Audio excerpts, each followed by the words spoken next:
So at the top of your page, you're going to see, my computer is slowly getting there. As soon as we just do what I want. Sorry, it's a new Elmo, so I'm like working out the kinks here. At the top of your primary source, you're going to see there's italicized font.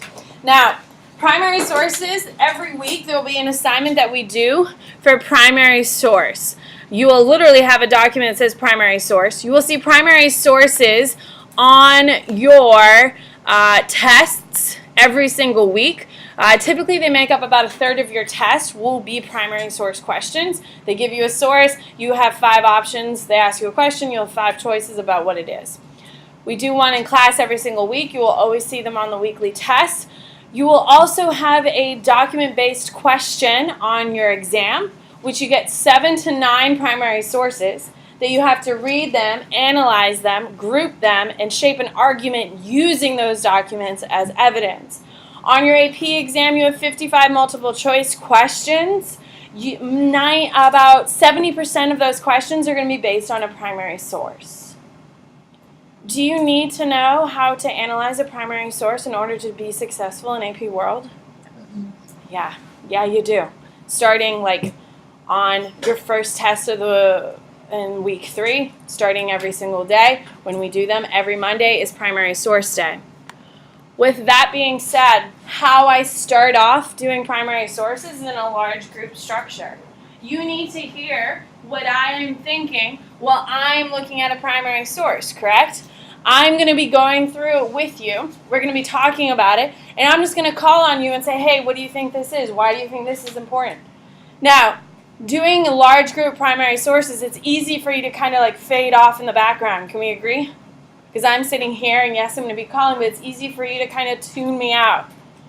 Okay? I wouldn't do that. I'm going to keep trying to call on random people to keep you engaged. But if you don't figure out how to do a primary source real quick, you're going to have a very, very, very rough time in AP World. So while I'm sitting here, think with me, work with me. Okay? Be as engaged as you possibly can. I'm going to try to hold you accountable, but there has to be some sort of self-motivation here. Okay? They're interesting. Okay? We're talking about a dead baby today. So, I mean, that's pretty cool. Okay? So, do not fade into the background. Listen, because I won't be doing this for you all year, and you'll need these skills. All right, so here we go. So at the very top of every single primary source you will ever see in any AP course you have, whether it's in my class or in Masano's class next year for AP Push, AP Euro, whatever, they will give you a primary source, which is the picture, and they will give you an italicized explanation of what is happening in the document, the picture, whatever it is below. The most important part of a primary source is the italicized font. The most important part of a primary source is the italicized font because it's a gift from the AP gods.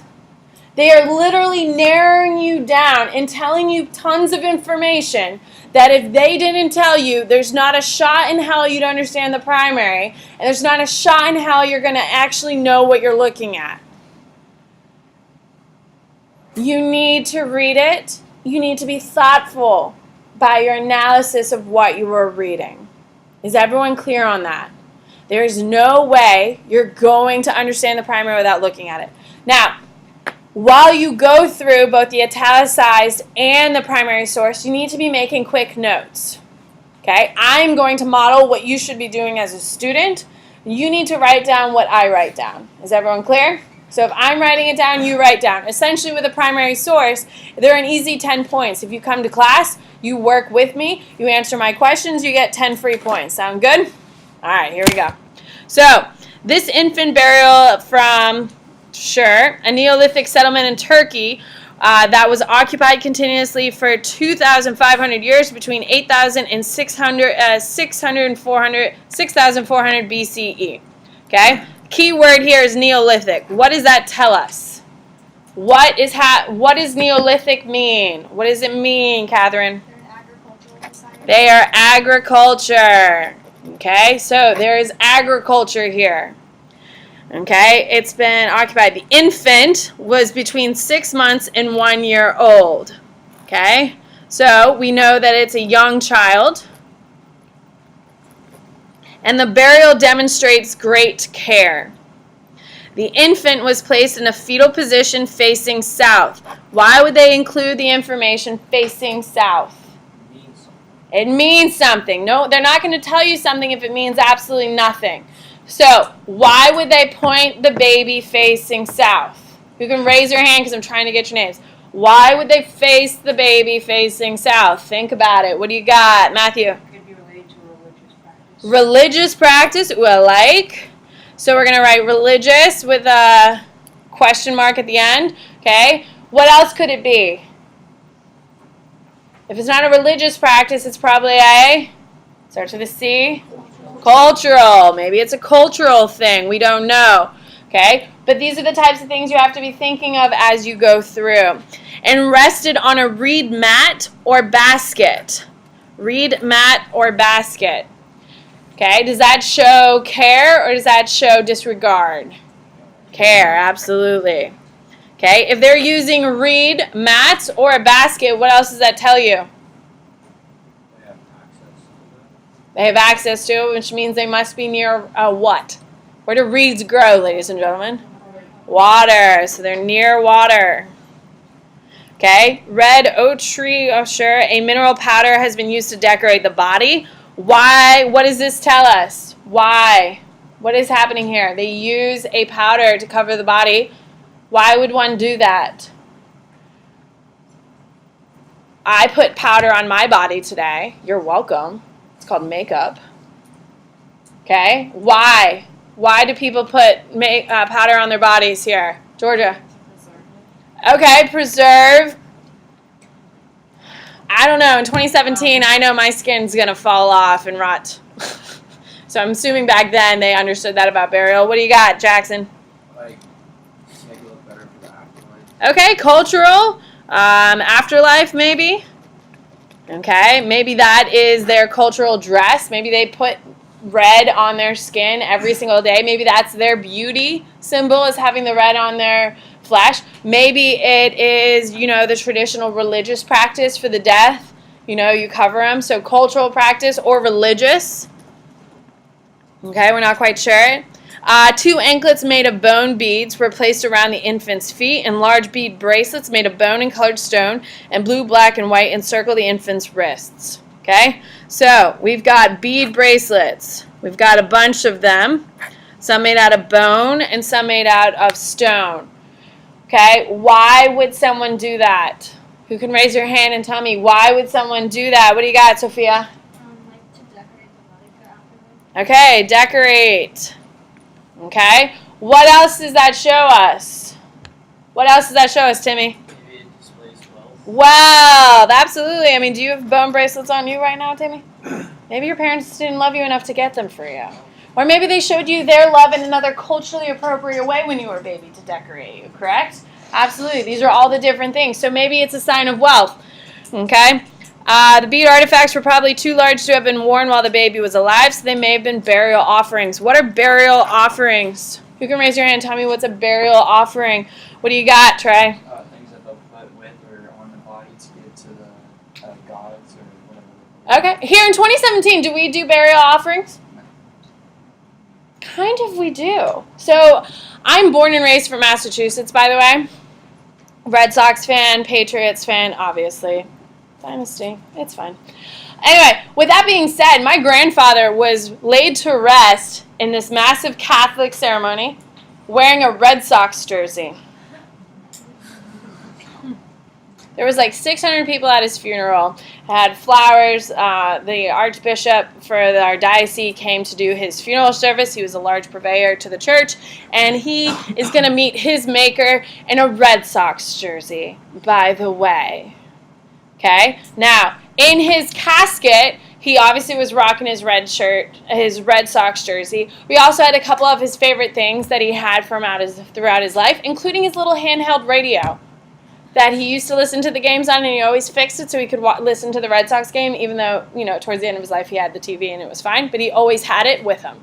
Okay? Those are little trinkets we put with him. Now, do we think when we were putting those trinkets, his favorite thing, in that casket, were we thinking, oh, well, this is going to pay his debt to, the guy in Egypt? You know how they have the guy who pulls you across the river and you have to pay him for the afterlife? Hello? Yeah. I don't know the guy's name, but yeah. Yeah, you have to pay the guy to row you across to go get judged. Okay, is that why we put all this stuff in the casket? No, we do it for comfort.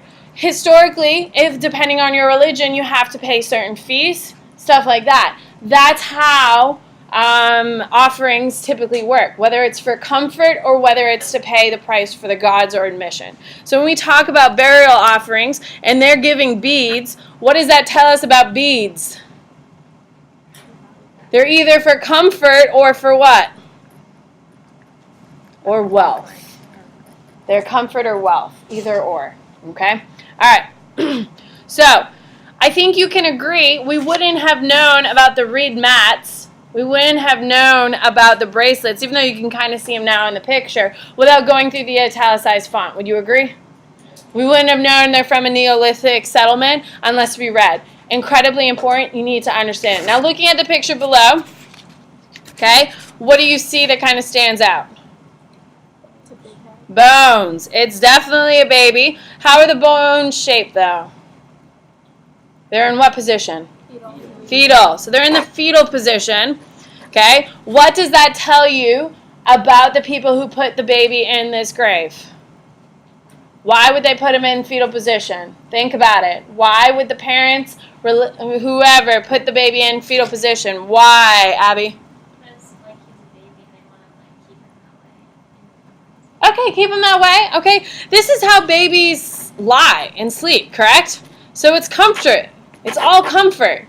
So are they trying to make this a super structured, or are they trying to make it more comforting? Comforting. All right, what else do we see? Beads. We got beads here, we got beads here, we got beads over here. So a lot of beads. A lot of beads equal lots and lots of money. So if they're worth a lot of money, what type of family does he come from? Wealthy. It's a wealthy family. So wealthy. Okay? So remember, the baby is lying in a basket or on a reed mat with lots of wealth surrounding it. What does that tell us about the parents? They loved him, okay. Hopefully every baby is loved, but okay, they loved him, but what else? Timmy? Have more power over others. Okay, have more power, have more wealth. Okay, the biggest thing is, we'll finish it tomorrow. Have a good day, guys. If you did not finish your focus this weekend, I definitely would. Tomorrow you're going to finish your primaries in class. Whatever we don't finish is on you. I hope you have a great day. Finish your map if you have not finished.